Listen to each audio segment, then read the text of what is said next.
In January 2004, a CD-ROM was handed to a military investigator at Abu Ghraib prison in Iraq. On it were photographs, soldiers posing beside hooded prisoners, a man on a box with wires on his fingers. The world reacted with horror, then blame. The military offered a tidy answer, except one psychologist looked at those photographs and saw something else entirely. Not broken people, a broken situation.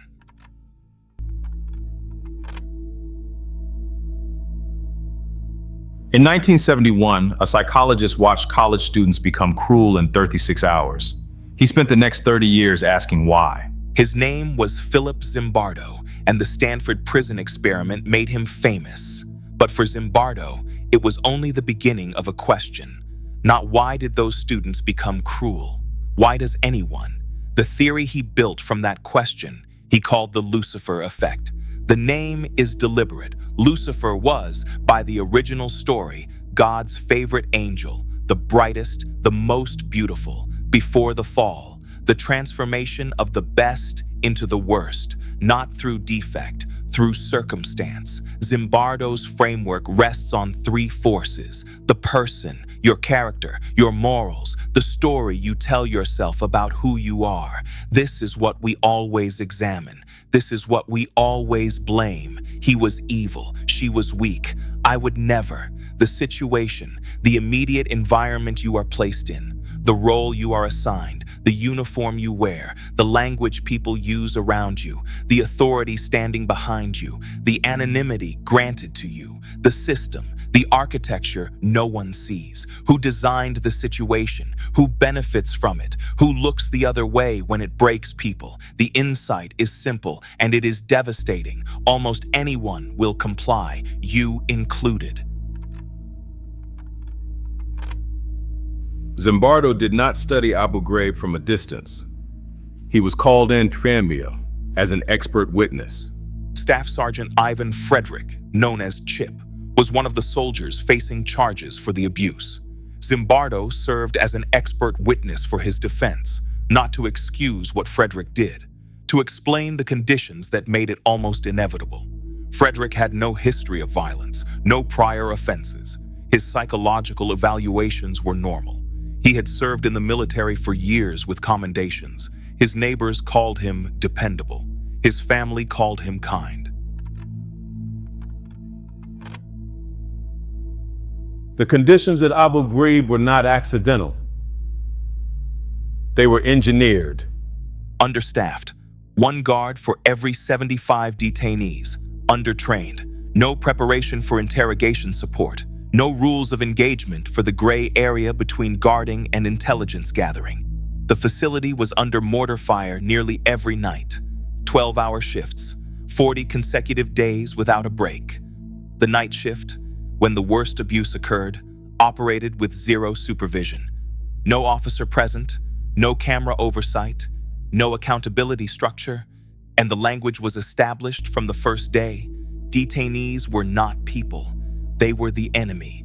Military intelligence officers told the guards to soften them up, make them compliant, make them cooperative. How was never specified. The boundaries were never drawn because the system did not want boundaries. It wanted results. And when the results arrived in the form of photographs that could not be unseen, the system pointed at the individuals and said, "Them, not us, a few bad apples." Zimbardo's response to that phrase became the defining line of his career.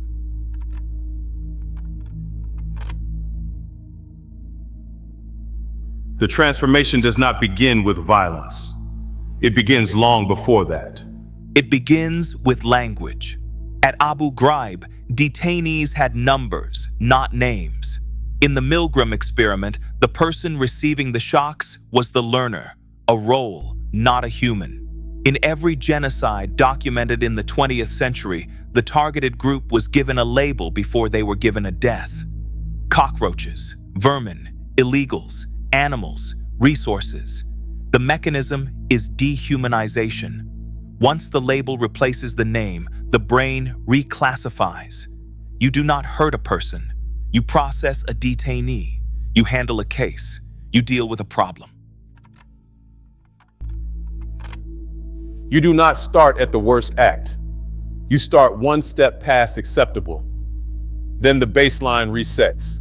No one begins at the end. This is the mechanism that makes all the others possible. Incremental commitment. You do not start by stacking bodies in a pyramid. You start by yelling at someone who cannot yell back. Then a shove. Then sleep deprivation presented as protocol. Then a hood placed over a head because someone told you to. Then something worse. Each step is only slightly beyond the last. And each step resets the baseline of what is normal. By the time you reach the act that would have horrified you on day one, you have crossed 20 smaller lines, and you did not notice any of them. This is not weakness. This is how the human mind negotiates contradiction. You did something questionable yesterday, and you are not a bad person, so it must have been acceptable. And if that was acceptable, then today's version, just slightly further, must be acceptable too. At Abu Ghraib, every soldier on the night shift saw what was happening. None of them reported it. There is a second mechanism that runs alongside the first: diffusion of responsibility. When you are alone, the weight of what you do sits entirely on you. But when you are in a group, a unit, a department, a shift, the weight distributes. I was not the only one. Everyone was doing it. If it were really wrong, someone would have stopped it. Some participated, some watched, some walked past. Not because they approved, because when everyone is responsible, no one is. The Stanford guards were not acting cruel. They had become guards. Zimbardo saw it happen again at Abu Ghraib. Role absorption. Give a person a title, a uniform, and a set of expectations, and within hours, their behavior changes. Not because they are performing, because the role becomes real. The distinction matters. A person who is acting can stop at any time. A person who has absorbed a role does not experience it as a choice. In 2016, it was revealed that Wells Fargo employees had opened 3.5 million fake accounts. These mechanisms do not require a war zone. They do not require a prison. The employees were not criminals. They were tellers, bankers, people in slacks and name tags. But the system they were inside had been engineered to produce exactly this behavior. Impossible sales targets, daily quotas tracked on leaderboards visible to the entire branch. Employees who missed targets were humiliated in meetings. Those who missed them repeatedly were fired. Those who met them, by whatever means necessary, were promoted. The language was familiar. They were not defrauding customers. They were solutions-oriented. They were meeting goals. They were team players. 5,300 employees were eventually terminated. The barrel was never examined. Every person watching this is inside a system right now.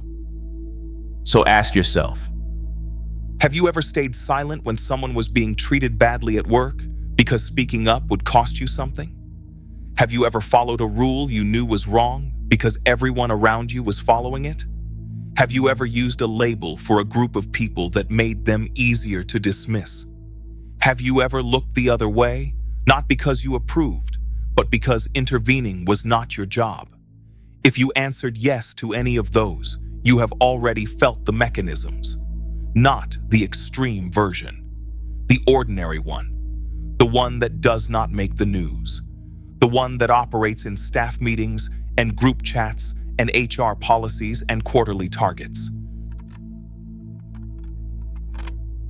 One soldier turned in the photographs. It cost him everything. That is what heroism looks like. Zimbardo did not stop at the diagnosis. He spent the second half of his career on the antidote.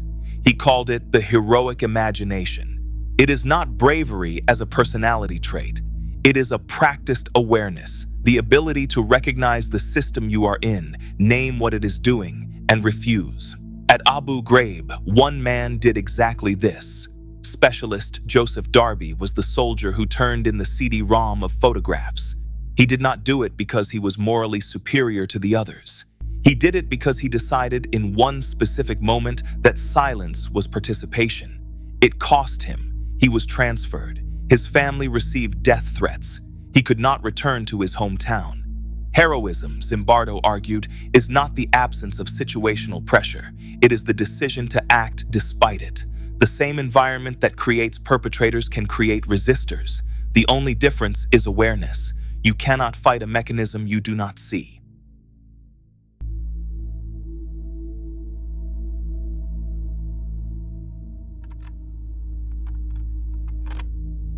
Philip Zimbardo spent his career asking one question.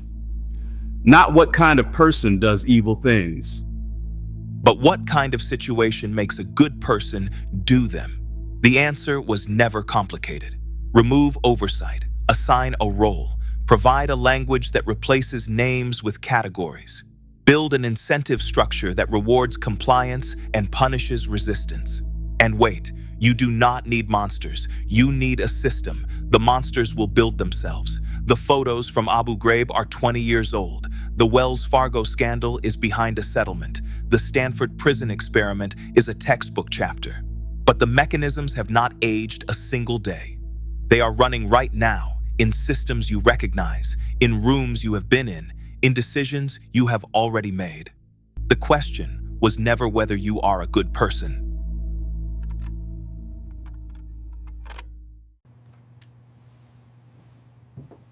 Still here? Subscribe, hit the bell. Next one's waiting.